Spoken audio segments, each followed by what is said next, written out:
Hello, my name is Larry Tayler, and you're watching the first YouTube edition of my photo blog, Making I Statements. You can check out the written version along with all my previous posts at larrytayler.com. Watch the spelling of Taylor. It's Tayler. The written version also has links to online resources mentioned in this post. So sit back, have a look and a listen. I'll explain my choice of photos at the end. Blog post 185, posted July 12th, 2020. The Invisible White We, Conversations About Racism, Part 2. All good people agree, and all good people say, all nice people like us are we, and everyone else is they.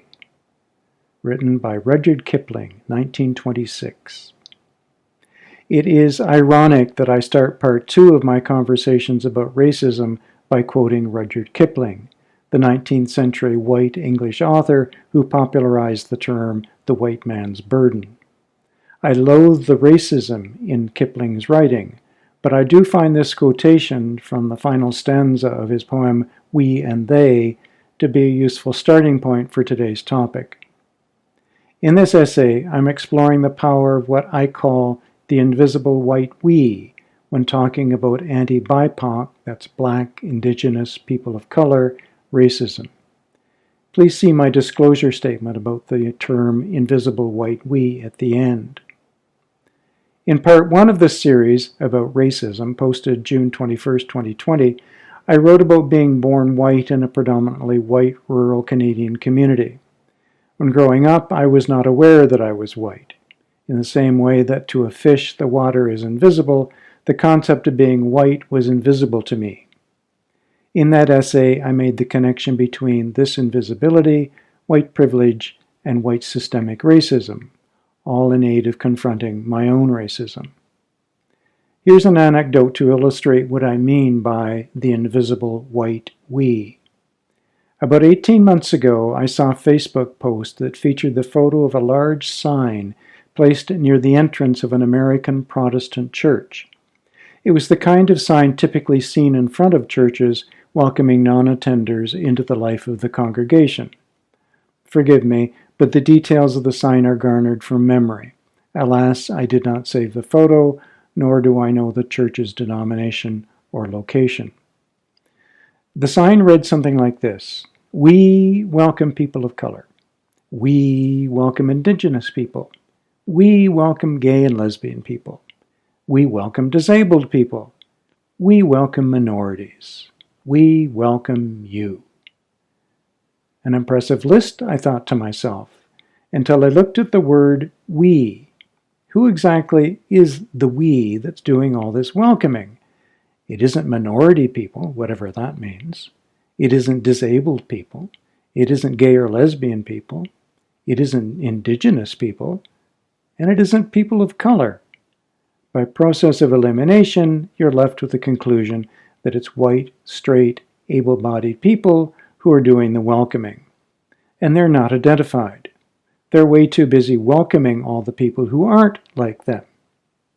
This is an example of the invisible white we.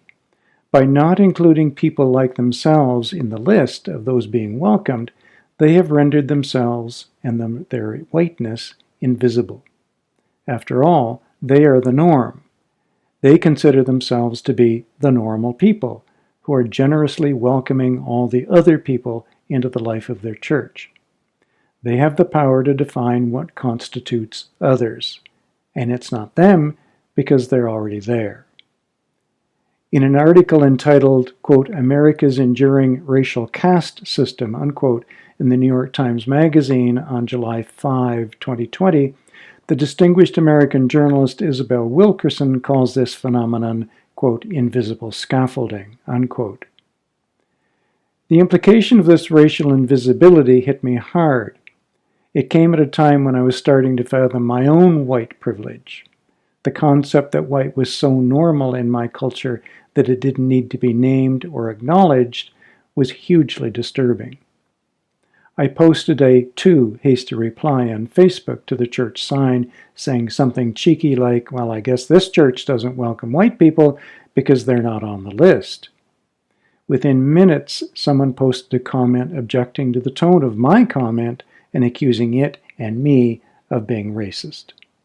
I tried drafting a better response, explaining that I was in fact trying to be anti-racist and that I was grappling with being a racist simply because I had been born white in a white society. But the subtleties were too complex to cover in a brief reply.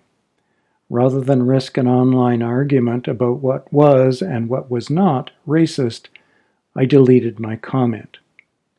A good example of white privilege, don't you think? This episode taught me 3 lessons. Number 1, the invisible white we is a powerful force in our society. Number 2, I hadn't done enough homework to articulate my point of view and to reply to challenges of it. And number 3, the term white people makes many white people nervous. Here's my current thinking about racism. For white people, race and white privilege are normalized and are therefore invisible. The sociological term for this invisibility is implicit bias. The group that has the power to define normal is the group that benefits most from that power. The more entrenched that power becomes, the more invisible it becomes. The more invisible it becomes, the more those who benefit from it deny that it exists. To repeat the metaphor I used earlier, to the fish, the water is invisible. Last-minute addition. Robin DiAngelo, author of White Fragility, Why It's So Hard for White People to Talk About Racism, adds to this metaphor by pointing out that you can't be untouched by the water you're swimming in. See below for more information about Dr. DiAngelo. I am not saying that all use of we when examining racism is bad. There are we groups that are intentionally inclusive and anti-racist. What I am trying to put into words is the insidious, invisible white attitude that denies racism and white privilege exist. A good starting point for research about implicit bias is the Perception Institute. According to the Perception Institute's website, it is a, quote, consortium of researchers, advocates, and strategists who translate cutting-edge research on race, gender, and other identities into solutions that reduce bias and discrimination and promote belonging, unquote. It's based in Washington, D.C. Another anti-racist resource is Robin DiAngelo's fabulous book, White Fragility, Why It's So Hard for White People to Talk About Racism. It is an excellent guide for understanding white racism. It has sharp edges and is uncomfortable for me as a white person to read. By design. Highly recommended. DiAngelo, who identifies as white, believes that white people need some racial humility. She focuses particularly on white people who believe they are free of bias. As she says, quote, another way that my life has been shaped by being white is that my race is held up as the norm for humanity. Whites are just people. Our race is rarely, if ever, named, unquote. My friends, the above thoughts mark the beginning of a journey for me. I have no easy solutions, but at least my journey has begun.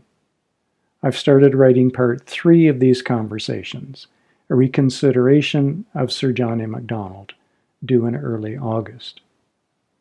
About the term, the invisible white we, I Googled it to see if anyone else uses it, and found only one reference. It is contained in an essay by Sue Shore in a book entitled Whitening Race, Essays in Social and Cultural Criticism, edited by Eileen Morton Robinson and published by Aboriginal Studies Press, Canberra, Australia, 2004. The title of Dr. Shore's essay is Destabilizing or Recuperating Whiteness, Unmapping the Self of Agentic Learning Discourses.